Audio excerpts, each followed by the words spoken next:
नमस्कार दोस्तों, हमारे YouTube चैनल पर एक बार फिर आपका स्वागत है। मध्य प्रदेश अति शिक्षक भर्ती को लेकर आप लोग के लगातार बड़ी संख्या में कमेंट हैं। जैसा कि आप जानते हैं, भर्ती प्रक्रिया आपकी स्टार्ट की जा रही है और इसको लेकर DPI की तरफ से आदेश भी जारी कर दिया गया है, जिसके बारे में मैंने आपको पिछले वीडियो में जानकारी दी थी। तो उस पर लगातार आप लोग के बड़ी संख्या में कमेंट हैं। सबसे ज़्यादा कमेंट है कि सर गेस्ट टीचरों के खाली पद हम कहाँ से देखें, कहाँ पर जाकर हमें वैकेंसी पता चलेगी। इसके साथ साथ कुछ अभ्यर्थियों के ऐसे भी कमेंट हैं कि सर उसमें जो लिखा हुआ है कि लॉन्ग टर्म वैकेंसी, तो लॉन्ग टर्म और शॉर्ट टर्म वैकेंसी क्या होती हैं, इससे क्या फ़र्क पड़ता है, लॉन्ग टर्म वैकेंसी सही है या फिर शॉर्ट टर्म सही है। ऐसे कई सारे कमेंट आप लोग के देखने मिले हैं। इसके साथ साथ पोर्टल को भी आपके अपडेट किया गया है। अब पोर्टल पर क्या नए अपडेट हैं, इन सब के बारे में एक एक करके आगे हम बात करेंगे। सबसे पहले हम बात करें आदेश के बारे में कि आदेश में जो आपकी लॉन्ग टर्म और शॉर्ट टर्म वैकेंसी की बात की गई है, कौन सी वैकेंसियां हैं। तो यहाँ पर आदेश में आपको बताया गया है। यहाँ पर थोड़ा सा आप नीचे जाएंगे तो अति शिक्षक आमंत्रण हेतु रिक्तियों का प्रमाणीकरण। तो सबसे पहले शाला प्रभारी के द्वारा आपके खाली पदों की जानकारी विभाग के पास भेजनी पड़ेगी या उसको पोर्टल पर अपडेट करना पड़ेगा। तो यहाँ पर लिखा हुआ है लॉन्ग टर्म रिक्तियाँ, लॉन्ग टर्म वैकेंसी क्या होती हैं। सबसे पहले अगर हम बात करें शॉर्ट टर्म वैकेंसी के बारे में, तो आप शॉर्ट टर्म वैकेंसी समझ लें, उससे आपको लॉन्ग टर्म वैकेंसी और क्लियर हो जाएंगी कि आखिर क्या होती हैं। तो शॉर्ट टर्म वैकेंसी का मतलब होता है कि जहाँ पर परमानेंट टीचर हैं, अगर वो किसी कारण से छुट्टी पर हैं या किसी अन्य कारण से वहाँ पर नहीं पढ़ा रहे हैं, तो उनकी जगह पर कुछ महीनों के लिए गेस्ट टीचर रखे जाते हैं, जिनको शॉर्ट टर्म कहा जाता है।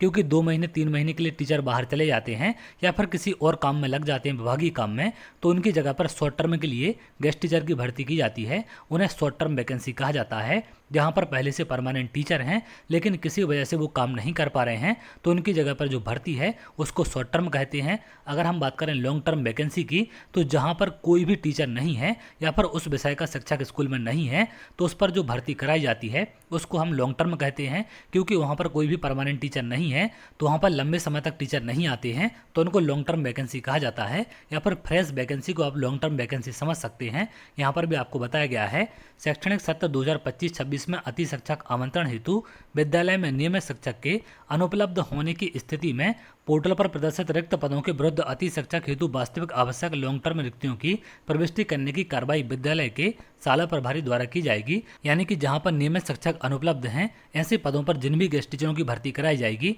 उन्हें लॉन्ग टर्म वैकेंसी कहा जाता है, जिसको हम फ्रेश वैकेंसी भी कहते हैं। तो यहाँ से लॉन्ग टर्म और शॉर्ट टर्म दोनों चीज़ें आपको क्लियर हो चुकी हैं। अब आप लोग के लगातार बड़ी संख्या में कमेंट हैं कि सर हम खाली पदों की जानकारी कैसे देखें, कहाँ पर जाकर हमें खाली पदों की जानकारी देखनी पड़ेगी। तो यहाँ पर आदेश में आपको कहा गया था कि सबसे पहले तो शाला प्रभारी अपने अपने स्कूलों की जानकारी को पोर्टल पर अपडेट करेंगे कि किसे कितने स्कूल की आवश्यकता है। उस सारी जानकारी आपको पोर्टल पर ही देखने मिलेगी। एजुकेशन पोर्टल 3.0 पर पोर्टल को अपडेट भी आपके किया गया है।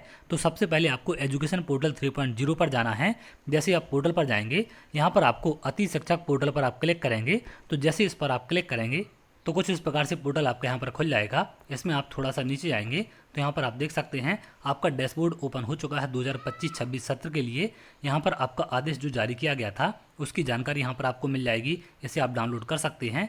इसमें थोड़ा सा अगर हम और नीचे आएंगे तो यहाँ पर अति शिक्षक हेतु संभावित रिक्तियाँ आप देख सकते हैं। यहाँ पर जिलेवार है, यहाँ पर ब्लॉक बार हैं, और इसमें थोड़ा सा और नीचे आएंगे तो यहाँ पर पैनल वाइज वैकेंसी आपको दिखाई देगी। अब यहाँ पर अभ्यर्थी लगातार जिलेवार, ब्लॉक बार और पैनल वार वैकेंसी चेक कर रहे हैं। तो यहाँ पर बहुत कम संख्या में वैकेंसी दिखाई दे रही हैं, या फिर कोई भी वैकेंसी दिखाई नहीं दे रही है, क्योंकि अलग अलग ब्लॉक, अलग अलग जिले में अलग अलग वैकेंसियाँ होती हैं। तो यहाँ पर आप लोग जाकर लगातार ट्राई कर रहे हैं। अब वैकेंसी आपको कब दिखाई देंगी या फिर कब से आपको वैकेंसी चेक करना है, इन सब को लेकर आदेश में आपको तमाम जानकारी दी गई थी। यहाँ पर कार्यरत अति शिक्षकों की संख्या है। जैसे गेस्ट टीचर ज्वाइन करते जाएंगे तो यहाँ पर स्कूल वार संख्या आपको दिखने लगेगी। गेस्ट टीचरों की खाली पदों की जानकारी को लेकर यहाँ पर आपको आदेश जारी किया गया था कि कब से आपकी वैकेंसियाँ दिखेंगी। यहाँ पर लॉन्ग टर्म रिक्ति का अपडेशन किया जाना है 26 तारीख से 29 तारीख तक। तो 26 तारीख से 29 तारीख तक आपकी खाली पदों की संख्या अपडेट की जाएगी, जो कि शाला प्रभारी करेंगे। तो अभी आप लोग वैकेंसी देखकर परेशान ना हो। जैसे आपकी वैकेंसियाँ अपडेट हो जाएंगी तो पोर्टल पर सारी चीज़ें आपको दिखने लगेंगी। अतिरिक्त रिक्ति हेतु मांग दर्ज करना, ये आपकी 26 से 29 तक चलेगी। अति शिक्षक आमंत्रण हेतु GFMS पोर्टल पर रिक्तियों का प्रदर्शन, तो थर्ड वाला पॉइंट आप देख सकते हैं 30/6/2025 को आपकी रिक्तियों का प्रदर्शन किया जाएगा। अगर समय पर ये सारी चीज़ें अपडेट हो जाती हैं, लेकिन अगर अपडेट नहीं हो पाती हैं तो ये डेट भी आपकी आगे बढ़ सकती है। क्योंकि विभाग का काम आप भी जानते हैं, एक बार जो समय सीमा आपकी जारी की जाती है उसके अंदर बहुत कम चांस होते हैं कि प्रक्रिया पूरी हो पाए। तो यहाँ पर अगर समय पर सारी चीज़ें आपकी अपडेट हो जाती हैं तो 30 तारीख को वैकेंसी आपको पोर्टल पर दिखाई देने लगेंगी। उसके बाद आगे आपकी प्रक्रिया बढ़ेगी। तो तो आप लोग अभी वैकेंसी को देखकर बार बार परेशान ना हो, क्योंकि अभी बहुत कम वैकेंसी वहाँ पर आपको दिखाई देंगी या फिर ना के बराबर पद वहाँ पर दिखाई दे सकते हैं। पहले साला प्रभारी के द्वारा उनको अपडेट किया जाएगा। जैसे वैकेंसियाँ आपकी अपडेट होती जाएंगी, वहाँ पर पदों की संख्या आपकी लगातार बढ़ती जाएगी, तो आसानी से आप उन्हें देख पाएंगे। तो उम्मीद करते हैं जो भी गेस्ट टीचर की भर्ती को लेकर आपके डाउट थे, चाहे लॉन्ग टर्म शॉर्ट टर्म को लेकर हों या फिर खाली पदों की जानकारी देखने को लेकर, ये सारी चीज़ें आपको क्लियर हो चुकी हैं। और जैसे ही सारी चीज़ें अपडेट होंगी, मैं आपको स्टेप बाय स्टेप सारी चीज़ें अपडेट कर दूंगा, जिससे आपको किसी भी प्रकार से परेशान ना होना पड़े। तो चलिए आगे अगर आप ऐसी जानकारी चाहते हैं तो हमारे चैनल के साथ जुड़ सकते हैं, जिससे और भी इंपॉर्टेंट अपडेट आपको मिल सके।